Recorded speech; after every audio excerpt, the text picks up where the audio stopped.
Thanks very much, everyone. I must say it's always good to see colleagues across the different banking sector, so good to see everyone today. So my topic today is digital inclusion versus digital inequality. We're going to look at the drive to digital rights as well as innovation. So let's talk about where we are currently in terms of digital adoption and use within South Africa. There's currently 250 million WhatsApp users. That's 43.48 million internet users as well within South Africa, with an internet penetration of 72.3%. So we're home to 25.8 million social media users and a total of 112.7 million active cellular mobile connections. Ultimately, as you can see, connectivity plays a vital role within our economy because we've got businesses that are keeping their systems live and responsive. You've got mines that are out there in remote areas. And then you've got households that need to support work from home as well as remote schooling. Beyond affordability, there's service providers that need to double down on efforts to provide uptime and efficiency of their networks. However, during any discussion about connectivity, it's crucial to talk about affordable connectivity for areas that are not affluent. The digital divide that we'll speak about prevents many communities from being competitive, whereas digital inclusion quite literally opens up a whole new world of opportunity as well as for education. Notably, we have found that South Africa has retained a very good reputation in terms of internet rights as well as freedoms. We have been ranked as the continent's best performing country in the Inclusive Internet Index. In recent years, there's also been increased efforts to move towards an inclusive digital environment. However, that being said, South Africa still faces substantial hurdles in advancing digital rights, and many of those existing inequalities, barriers to access, and structures of discrimination have been magnified by the global pandemic. So let's look now at our reliance and our fixation on technology being an enabler. Playing jazz. Playing jazz. Smoothie. Making smoothie. Calendar. No meetings today. Remember, dentist at 9:30. Fire off. Fire off. Open door. Door open. And we're gonna do one more. Alright. Open door. Wrong voice command. Open door. Wrong voice command. Open. Open door. Repeat that. Open door. I didn't understand that. Hey! Open door! Play on the floor. Get over the door! Open the door! Wrong Open the voice door! command. Error. Hey, meneer. Goedemiddag. Ja. Open door. Open door.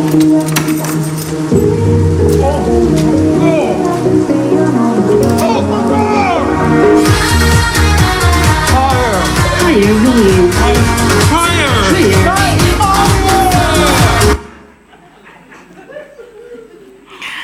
So as you can see, our reliance on tech can sometimes go to the extreme.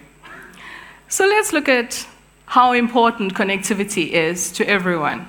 It affects work, it affects our economy, affects government, education, as well as health. But why isn't everyone using it? So some of the key elements that do come up is cost. People can't afford it, quite simply. Then there's relevance. Some people think that the internet isn't important in terms of quality of life. And then there's lack of skills. People that just don't even know how to use a computer. But then you also get people that are getting left behind. Let's take seniors. This is adults, anyone over the age of 35. Well, that's one way to get everyone's attention. Here we're looking at adults over the age of 65. They don't use the internet or they don't have access to it. And you've got lower income groups as well. And you've got the less educated, those that haven't even completed high school. and then you've got the disabled. So, the thing is, when you really look at it, it's created barriers that are in there that has got a knock-on effect.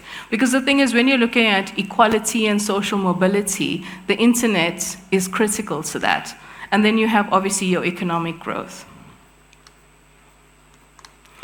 So let's look at some of the key elements of digital inclusion.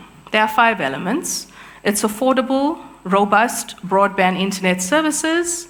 It's internet-enabled devices that meet the needs of the user. Then there's access to digital literacy training. There's quality technical support. And then there's applications and online content, which is designed to enable and to encourage self-sufficiency, participation, as well as collaboration. Digital inclusion has continued to be a recurring theme, and it poses a serious challenge because the United Nations for 2030, their Sustainable Development Goal, is clearly not within reach. Factors such as a growing population, age, gender, education, the economy, it all continues to play a major role in trying to inhibit people's digital access. And as a result of the instant exchange of information, people now have access to knowledge, to information, and other useful things. But it goes beyond that. It also signifies that you need to have technical proficiency and people's ability to access appropriate digital services as well as content. So let's look at digital inclusion at its very best. Peter, come take a look at this. Mr. Daniels, look at this. What's this? The numbers, they keep getting bigger and bigger. Clicks are off the charts. Yeah.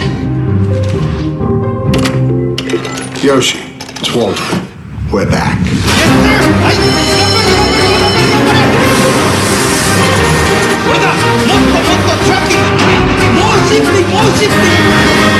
need more trees. Oh, please. I'll get you more trees. Hey, take a look at Woodpole. Everything you got on Woodpole right now.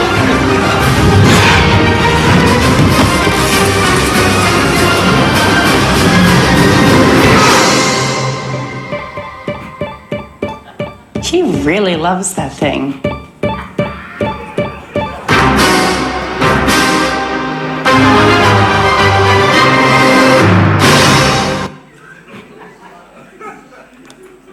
And who said it's never too early to start being digitally inclusive? Let's look at the digital divide. There is no one digital divide. At a high level, it's the gap between those that have internet access and those that don't. But it's not a binary. There are some of the things that create a disparity within internet access. You've got availability. Is there actually internet available in your area? Is there nearby points of connection? Is it actually affordable? How does the cost compare to other essential goods? What percentage of your income do you actually use to pay for access? Quality of service. Are the upload and download speeds sufficient for the local needs of internet users? Relevance. Does the connected community have the necessary skills as well as the technology? Is there local understanding as well as interest in the relevance of internet access? And is there locally available mobile apps? Is there content in the local language? Is it actually relevant to the community? Additional divides. Some of the areas that can create digital inequality include security, interconnectivity, digital literacy, as well as access to equipment. But these gaps all exist, not just internationally, but also at your neighborhood level. It's been found that countries that have high connectivity rates often have stark inequalities in rural, remote, and even urban areas. And these gaps fall among other disparities, such as income and gender-based inequality. You do also get digital divide examples, which is grades K to 12. This is instances where low-income families will struggle to have devices like laptops and tablets and don't have the necessary tools to complete assignments, complete work, and their knowledge outside the classroom never extends. The same goes for college and for university. Completing assignments, taking supplementary online classes, having access to virtual tutoring, all of this are now negatives because internships and mentorships go beyond looking at networking in the digital age. In the workplace, it might not feel as obvious to have this digital divide. But remember that these effects of not having access has started long before an individual even takes a job. So they, in effect, can limit their career options and their opportunities for growth. So a lot of this data on the digital divide comes from calculating the gaps in internet access, because each source would use its own technology with different scope and metrics. But more often, the sources that we're looking at to get this information is the saturation of the devices used, which is computers or smartphones, while others look at areas covered by internet service providers. So let's now move on and look at how do we actually enable digital rights. So some of it that we would include in terms of this is the impact of COVID-19, everyone's favorite topic. There's before COVID and then there's after COVID. And you have the developments in relation to freedom of expression. So we would move on to touch on to South Africa's privacy landscape and then review the challenges which pertain to this internet access as well as to digital exclusion. So when we look at the impact that COVID-19 had on the advancement of digital rights, I think irrevocably the pandemic pushed us into the fourth industrial revolution. And what it did was create a high demand where people needed to assist with easing network congestion. And this is where Vodacom and MTN has actually stepped up to ensure that we have good quality broadband services, but also to facilitate the lowering of costs for internet users. But make no mistake, we still remain one of the highest charging data providers across the world. Expression online in 2020. So from the start of COVID, you found that due to the fact that people were a lot more restricted, freedom of expression online suddenly became very popular because more users joined social media, they had more networks to access, and they could disseminate information. Can you imagine if you still had a Nokia 3330?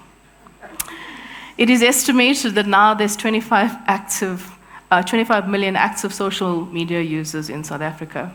Clearly, this online space has created new and exciting opportunities for many. The right to privacy. South Africa's privacy landscape has seen important data protection developments and potential advancements. We talked about digital IDs and digital protection. We looked at Identify, which has clearly made strides in this specific area. The right to privacy is now constitutionally protected in South Africa with your favorite topic, POPIA. No, I'm not going to go into detail on POPIA. So all we're going to do is look at that this is going to evolve understanding of why privacy is important and what personal information means. So when we actually try to look at POPIA, which is a condensation into like a single sentence, it's going to have a significant bearing on South Africa's identity management framework, which is going to enable an inclusively digital population that is secure, it's accurate, as well as being confidential. I think our high data costs currently remain a primary obstacle to access and connectivity, and in turn has now become a primary barrier to the exercise of digital rights. If we look at digital infrastructure, there's been indicators that illustrate the advancement of South Africa's digital infrastructure. And 5G has most possibly been the most notable digital infrastructure development of 2020, leading up to 2023. Most major mobile networks now offer it or working towards it, although the mystery still remains is why 5G does not operate during load shedding.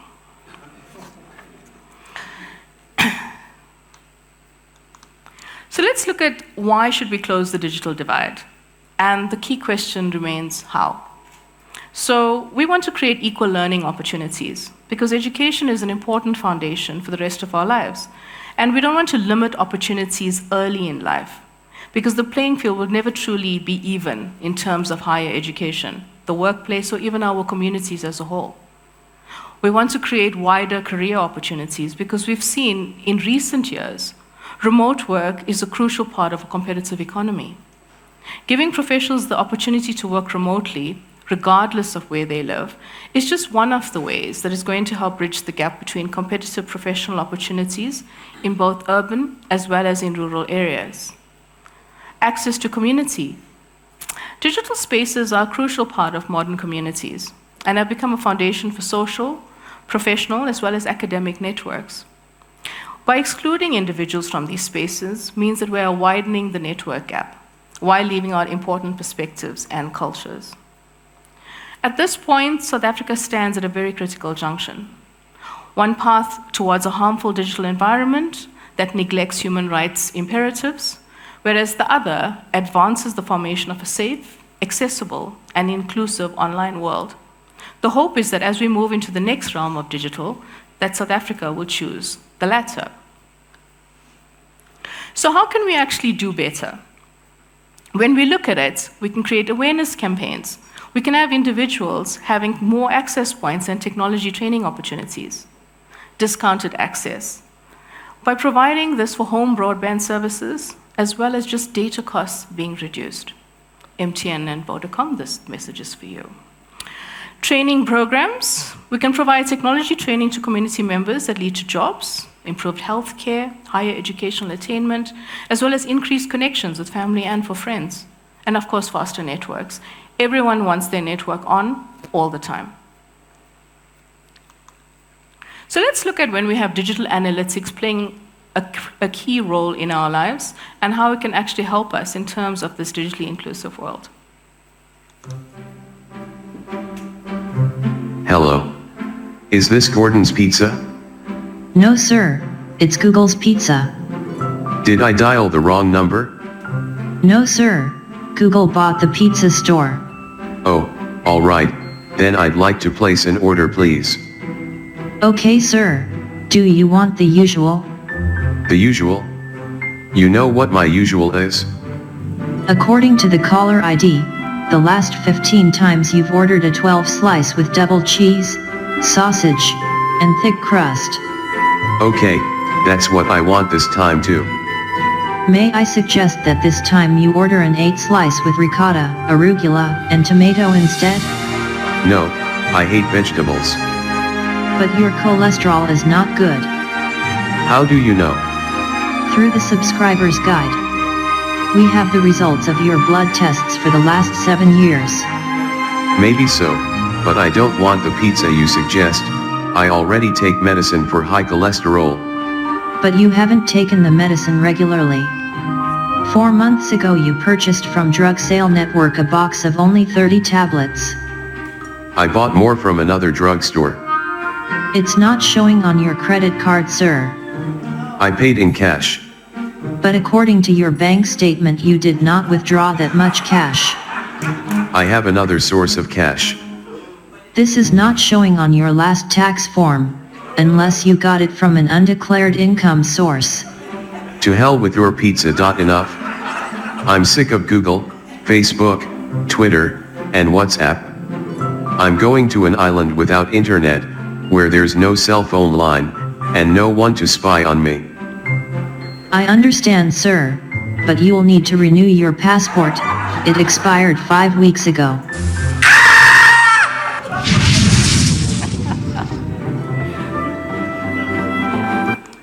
So as you can see, the choices we make today will profoundly impact our digital path forward for tomorrow. Thank you.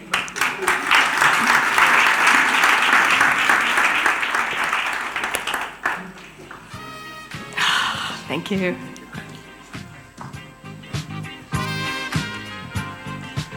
Another round of applause, ladies and gentlemen. Thank you kindly.